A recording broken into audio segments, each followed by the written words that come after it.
Oh Lord of mercy, oh Lord of mercy. It's Olumix Productions. Ancestor, oh Lord of mercy. Ngba wo lohun ri akan mi o. Oh Lord of mercy. Ọba powo, ẹ jẹ́ kó pín nǹkan mi, ẹ jẹ́ kó pín nǹkan mi. When I work, I want money.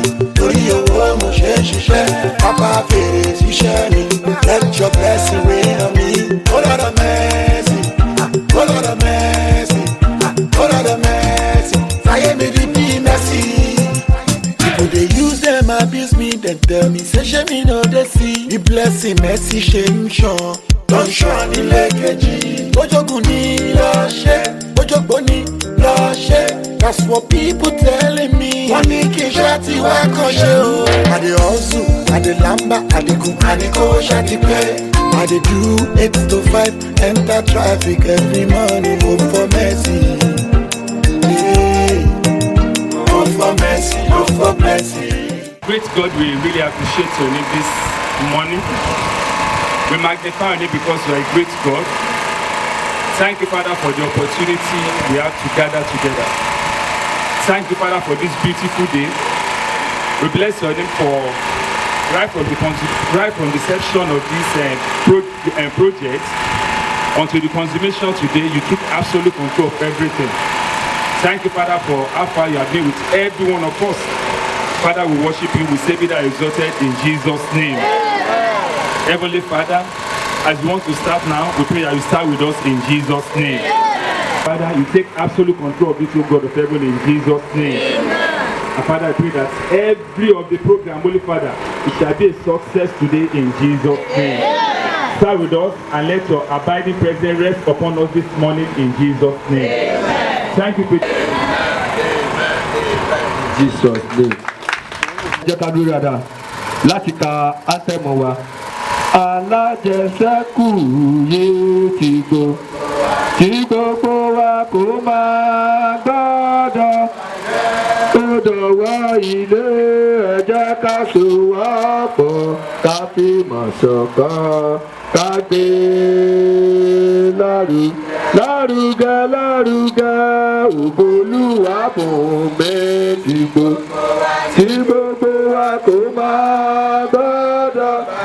Ó tún dọ̀wọ́ ìdíwọ́pọ̀ ká fìmọ̀ ṣọ̀kan lárugẹ. Kò má nítorí mi túká, kò má nítorí mi túká. Ẹgbẹ́ alájẹsẹ́kù tí mo wà, kò má nítorí mi túká. Tó bá fẹ́ torí ẹ túká, tó bá fẹ́ torí ẹ túká. Orí alájẹsẹ́kù á bèrè.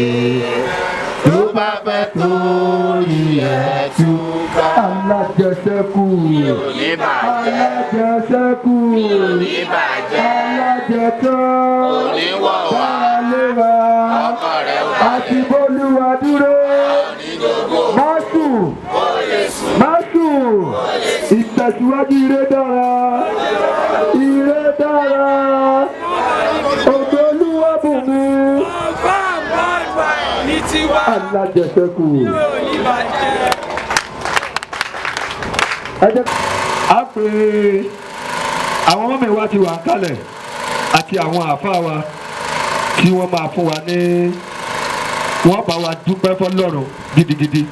Ọ̀nà àdúrà pẹ̀lú gbólóhùn tí mo fẹ́ wí yìí, gbogbo wa tí n bá ti ń wí á wí tẹ̀lé mi lẹ́yìn.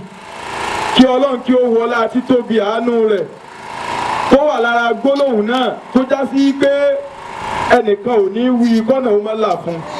Ẹ ti bẹ̀rẹ̀ nìyí, ẹ ní wọlé. Ẹ ti bẹ̀rẹ̀ báyìí, ẹ ní wọlé. Torí pé ńgbà míì orúkọ ẹgbẹ́ tí wọ́n bá kọ sórí omi parẹ́ ni. Èyí tí wọ́n bá kọ sórí àpáta ní bẹ̀lọ́gbére. Torí tómi bá ti dàrú yóò parẹ́. ẹ̀ ní wọlé alẹ́ ẹ̀ ní wọlé ẹgbẹ́ yìí nígbà tá a bá fi wá ṣàjọ̀dún láàyè yìí lọ́dún tí ń bọ̀ a nífẹ̀ẹ́ nìkan kan yín ṣàwátì. ẹni la ilaha illallah Muhammad Rasulullah ẹjẹ́ ni la ilaha illallah Muhammad Rasulullah ẹni la ilaha illallah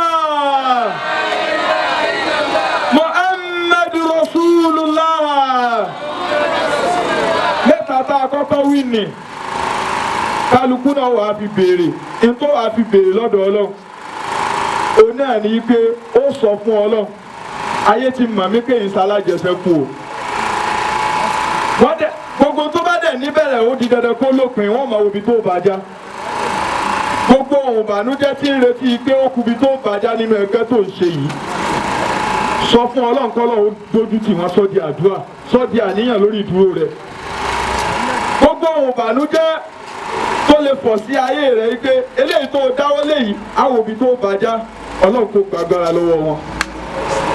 ẹ jẹ́ gbàdúrà yẹn jẹ́ sọ fún Ọlọ́run Olúwa ire dára á ti fi ire bẹ̀rẹ̀ Olúwa má gba ibi láàyè nínú ẹgbẹ́ yìí.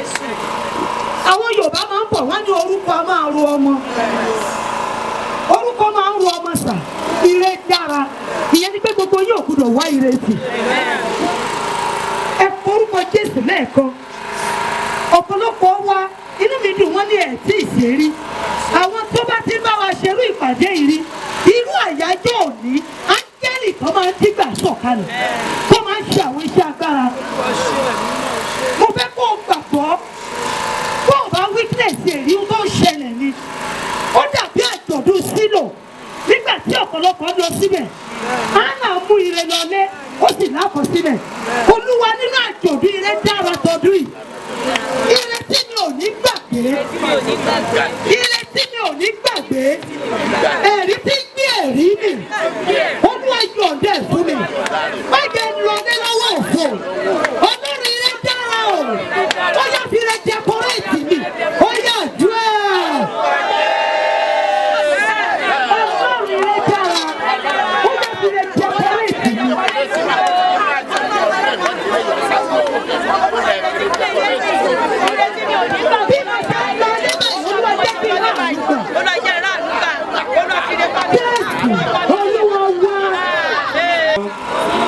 Gbára lé wa àti bolúwa dúró má sùn alájẹsẹ́kù. My name is Adetayo David Oluwasegun. I'm standing here to lead the 2021 AGM speech on behalf of our amiable, ever courageous, dynamic, and the founder of Ogoluabumi Cooperative. In the person of President Samson Adetoye, who is unavailable, absent due to some other official assignments. Aladeseku. We give God Almighty all the glory, honor, and adoration for giving us all the privilege to witness this AGM in a grand style. Last year was celebrated in low-key due to the COVID-19 pandemic lockdown with social distance restrictions. However, may the name of the Lord Almighty be praised for counting you and I worthy to be among the living souls. My earnest prayer is that next year AGM shall be more unique and elaborate than this, and we shall all celebrate it in peace in Jesus' name. Bẹ́ẹ̀ni Olódùmarè sọ̀rọ̀. Ó di ọ̀rọ̀ ó di àṣẹ kí gbogbo èèyàn náwó ìsíwájú. Ó náà fẹ́ ire eléyìí. Ire tó náà fẹ́ yìí gangan ní ìwòyí àmọ́dún wàá gbé wájú pẹ̀lú ẹ̀. Kí ọdún ìkọ́tọ̀ parí lórúkọ Olúwa àwọn ọmọ ogun. Gbogbo ẹ̀yin tá ẹ̀ tí ìfọkànsí bẹ́ẹ̀ lè lo mọ́tò. Ẹ ti gba kọ́kọ́rọ́ mọ́tò tí yín lónìí lórúkọ Jésù ẹ ò ní lò ó ní bojì. Gbogbo ẹ̀yin tẹ́ ẹ ra ọkọ̀ yìí. Kọ́kọ́rọ́ ọkọ̀ yìí Bíbélì sọ pé ó sà tó gbogbo la fi ẹ̀jẹ̀ sọ di mímọ́. Mo fi ẹ̀jẹ̀ Jésù olùgbàlà.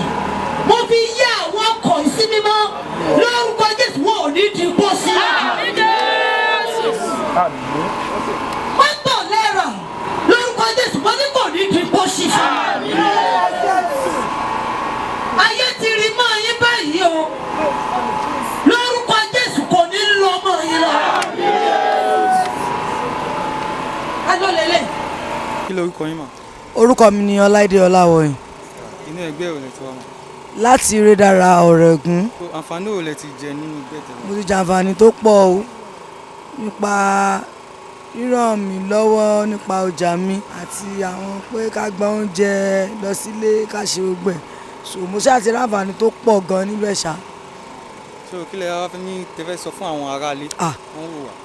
Mo advice àwọn tó wà nílé kí wọ́n wá darapọ̀ mọ́ wa o. Ẹgbẹ́ Ògo Olúwabùnmi ẹgbẹ́ tó dára, kì í ṣe ẹgbẹ́ tó jẹ́ pé ẹgbẹ́ téèyàn máa wọ̀ tó máa kábàámọ̀, kì í ṣe ẹgbẹ́ téèyàn máa wọ̀ tí ó máa sọ pé ìbámọ̀ kì í má ṣe, kì í ṣe ẹgbẹ́ téèyàn máa wọ̀ téèyàn máa sọ pé ìwọ náà kí ló mú mi darapọ̀ mọ́ wọn gan náà, ṣé wọn mọ̀ pé irú ẹgbẹ́ òfò báyìí ni kò ń ṣe irú ẹgbẹ́ bẹ́ẹ̀. So kí lẹ ní láti sọ fún ààrẹ wa báyìí? Mo gbàdúrà fún ààrẹ wa pé bí wọ́n ṣe ń kó wa kiri wọn ò ní kó wa jùnù, àwọn náà dẹ̀ ní sọnù tọmọtọmọ lágbára Ọlọ́run. Òkè òkè lẹ́yẹ̀fọ́n òkè òkè náà máa lọ. Orúkọ mi ni Mrs. Ubiagba, ọlọ́pàá Ìrédára Ọ̀rẹ́gún cooperative. So àǹfààní wo lẹ ti jẹ nínú ẹgbẹ́ tẹwà yìí? Àtìgbà tẹ́mi ti join ẹgbẹ́ tàti da ẹgbẹ́ sílẹ̀ mo ti ń jàǹfààní ń bẹ̀.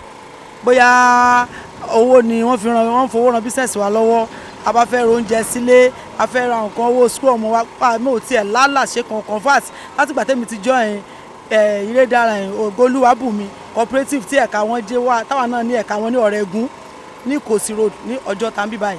Àtìgbà yẹn èmi náà ò yáwó microfinance mi ò yáwó pọ́n múlé láǹtà mọ́, ọkàn mi balẹ̀ nínú ẹgbẹ́ Ògo Olúwabùnmi tẹ́mi wẹ̀ mi ò kábàámọ̀ pé mi wọnú ẹgbẹ́ yìí bó dẹ̀ mọ̀ pé gbogbo àwọn tó kù tán wà bẹ́ẹ̀ tán ti lọ sókè, gbogbo àwa tá ìṣẹ̀bẹ̀rẹ̀ àwa náà máa lọ sókè agbára Ọlọ́run. So kí lẹ ní láti sọ fún àwọn tó wà nílé tán wò wá?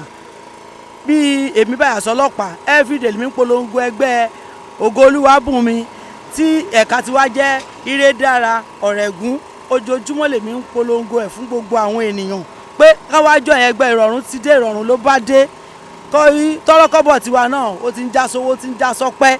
So gbogbo ayé lèmi ń sọ fún pé Ògo Olúwabùnmi kò ń ṣe irọ́ o, wọ́n ń ṣe 419, òótọ́ ẹgbẹ́ tó confam ni. Kí lẹ ní láti sọ fún ààrẹ wa? Àdúrà lèmi a máa gbà fún ààrẹ torí bọ́n ṣe ń kó wa gbogbo ẹgbẹ́ tó wà ní abẹ́ wọn ní kó wa sínú. Orúkọ mi ni Dámilọ́lá Mọ́gàjí, mo jẹ́ ọ̀kan nínú àwọn ọmọ ẹgbẹ́ Ìrédára.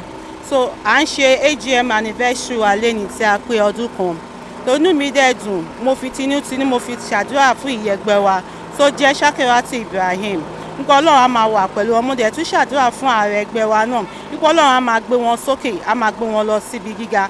Àwa tájọ́ ọmọ ẹgbẹ́ wọn náà àní jábọ́ lẹ́yìn wọn o, lágbára Ọlọ́run òkè òkè ibi gíga la máa bá wọn o. Inú mi dùn, ó really dùn fún ẹgbẹ́ Ìrédára nítorí mo jẹ́ ọ̀kan, èmi jẹ́ secretary wọn. So inú mi dùn fún nǹkan tí wọ́n ń ṣe nínú ẹgbẹ́. Tẹ́lẹ̀ mo ń wò pé mi ò lè ṣe ẹgbẹ́, ṣùgbọ́n ìgbà tí mo darapọ̀ mọ́ wọn mo rí gbogbo oríṣiríṣi gbogbo effort wọn lórí ọmọ ẹgbẹ́ kọ̀ọ̀kan wípé wọ́n ń try fún wa. Even ẹni tí ò ní owó lọ́wọ́ tẹ́ bá dé ní Ìrédára ẹ máa ní àǹfààní láti gba owó, ẹni tí ò ní ó di ẹni tó ní. Ṣùgbọ́n mo wá gbàládùúrà pé wọn bá ẹ̀kọ́ tá à ń ṣe nínú ẹgbẹ́ yìí afẹ́jẹ́ kó túbọ̀ gbèrò kó túbọ̀ jù bẹ́ẹ̀ lọ. A dẹ̀ tún wá ní àǹfààní láti sọ fún àwọn tó wà níta wípé káwọn náà wò kó wá darapọ̀ mọ́ wa nítorí ẹgbẹ́ yìí àwọn èèyàn fojú wo pé kí ni wọ́n fẹ́ ṣe, afẹ́ wo nǹkan tó fẹ́ dà nínú ẹgbẹ́ yìí. Ṣùgbọ́n lọ́jọ́ ìní a dúpẹ́ lọ́wọ́ Ọlọ́run kó fún wa ní oore ọ̀fẹ́ ipá wa náà tiẹ̀ lè dúró àsobìnrin àti ìyàwó lé with confidence a fi ń ṣe kọ́lọ́run dẹ̀ ní kó tún máa tì wá lẹ́yìn. Orúkọ yín? Orúkọ mi ni Ganiu Salau. Inú ẹgbẹ́ ò lẹ ti wá? Inú ẹgbẹ́ Ìrédára Ọ̀rẹ́gún. Kí lẹ ń ṣe lénìí? À ń ṣàjọ̀dún AGM first anniversary. So báwo lẹ ti rí eré ẹgbẹ́ tẹwà yìí sí? Ẹgbẹ́ tá a wà yìí ẹgbẹ́ tó dáa ni tó dẹ̀ fọkàn balẹ̀, so tí ń ṣe àǹfààní fún ọmọ èèyàn, tí ń ran ọmọ ẹ̀dá lọ́wọ́, tí ń mú wọn kúrò nínú ìṣòro, tí mú wọn lọ síbi gíga so a lè dúpẹ́ fọlọ́run bá a ṣe jọ ń ṣe láàrin wa kò sí wàhálà so mo tẹ inú mi dùn gan pẹ̀lú nǹkan tá à ń ṣe lé ní because ẹgbẹ́ yìí bí mi ṣe kọ́kọ́ rò kọ́ because a ti sọ̀pọ̀lọpọ̀ ẹgbẹ́ náà a ti sọ̀pọ̀lọpọ̀ ẹgbẹ́ lóríṣiríṣi pẹ̀tìgbà ẹnu gbàtà dénú ilé àmọ̀ pé ẹgbẹ́ tó dáa ni ló dẹ̀ nífẹ̀ẹ́ ọmọ ìyá kejì so. kí lẹ fẹ́ sọ fún àwọn tí wọ́n wà nílé tó ń wò wá. gbogbo àwọn tó ń wò wá báwo tí mo kàn fẹ́ fún wọn ni pé wọ́n bá lè darapọ̀ mẹ́gbẹ́ yìí ó dáa gan so wọ́n darapọ̀ mẹ́gbẹ́ yìí ẹgbẹ́ aláàánú mi. orúkọ mi ni Mrs. Shakirat Ibrahim mo jẹ́ aṣojú ààrẹ nínú ẹgbẹ́ Ìrédára. ẹgbẹ́ tẹ́ wà yìí báwo lè rí sí. ẹgbẹ́ tí mo wà yìí ẹgbẹ́ tó dáa ni torí ẹgbẹ́ Ògoolúwabùnmi ẹgbẹ́ tó ń fìyàn lọ́kàn balẹ̀ ẹgbẹ́ tó ń fìyàn lọ́kàn balẹ̀ tó ń jẹ́ kíyàn ṣoríire tẹ́ni tí ò ní tó máa dẹni tó ní torí ìgbà tí wọ́n tiẹ̀ ní kí mẹ́gbẹ́ wá ibà ẹ̀rù ọkọ̀ ń bà mí pé báwo mo fẹ́ ṣe bọ̀ mo dúpẹ́ fọlọ́run lọ́jọ́ èyí pé Ọlọ́run gbà fún mi Ọlọ́run dẹ̀ fún mi ṣe ní ti àtìlẹ́yìn ààrẹ wa president Adétóyè Ọlọ́run gbà fún wọn láti àgbà mo dẹ̀ kí ọ̀rẹ́ mi náà Mrs. Onífádé torí òun náà jẹ́ èjìká tí ò jẹ́ kí aṣọ ó jábọ́lẹ̀ ní ọrùn mi mo dúpẹ́ fún mo dẹ̀ dúpẹ́ lọ́wọ́ gbogbo májò bàjẹ́ gbogbo àwọn tó dúró tì mí nígbà tá a fẹ́ ṣe àjọ̀dún AGM ọdún kan wà yìí mo dúpẹ́ lọ́wọ́ gbogbo wọn ilé àtọ̀nà wọn tán fi sílẹ̀ wọn á bá a láyọ̀ àtàlàfíà gbogbo àwọn tó wọ́n dẹ̀ wá láti ilé lánàá wọn ò ní délé bòkú ọmọ wọn gbogbo wọn ní ṣe wọn ló máa ṣojú ẹ̀mí wọn wọn ní dúró ìṣẹ́jú kan fún gbogbo mo dẹ̀ dúpẹ́ lọ́wọ́ ààrẹ wa náà president Adétóyè wọn ò ní fi ọmọ ṣẹgbẹ́ wọn ò ní fi ìyàwó ṣẹgbẹ́ ní agbára Ọlọ́run ojú òní tiwọn wọ́n ṣe ń pọ́n wá sẹ́yìn àní jábọ́ lẹ́yìn ní orúkọ Jésù. Ọlọ́run lẹ́ẹ̀kan sí orúkọ mi ni ìyáàfin prophetess Fúnṣọ́ Adéníyì mo dúpẹ́ ní ọwọ́ Ọlọ́run lórí ẹgbẹ́ Ìrédára èyí tí a ṣe àjọ̀dún rẹ̀ lónìí mo sì dúpẹ́ lọ́wọ́ Ọlọ́run lórí bàbá wa Samson Adétóyè ẹni tó jẹ́ ààrẹ pátápátá fún ẹgbẹ́ Ògoolúwabùnmi mo tún wá dúpẹ́ ní ìgbà kejì lọ́wọ́ màmá wa Onífádé àwọn tó ń jẹ́ coordinator zonal leader ẹgbẹ́ yìí ní agbára tọlọ́run níwòyí àmọ́dúnmá wọn ní fi yín ṣàwátì àtẹ̀yìn àti bàbá wa ààrẹ Adétóyè àti gbogbo ọmọ ẹgbẹ́ àti àwa ìránṣẹ́ Ọlọ́run náà tí à ń gbàdúrà fún yín àtàwọn àfáà Ọlọ́run ẹnikẹ́ni wa a ò ní ṣí níbojì ẹgbẹ́ yìí ti bẹ̀rẹ̀ lére o wọ́n máa parí rere ẹ nífẹ̀ẹ́ ẹnikẹ́ni ṣàwátì ọlá ò ní lọ lọ́wọ́ yín o ẹgbẹ́ yìí ò ní dàrú ẹ ó ṣàṣejèrè bẹ́ẹ̀ ló máa rí o ìwòye àmọ́dún ohun rere lẹ́gbẹ̀ẹ́ wa bí ó ti rí bẹ́ẹ̀ o Jésù Olúwa wa.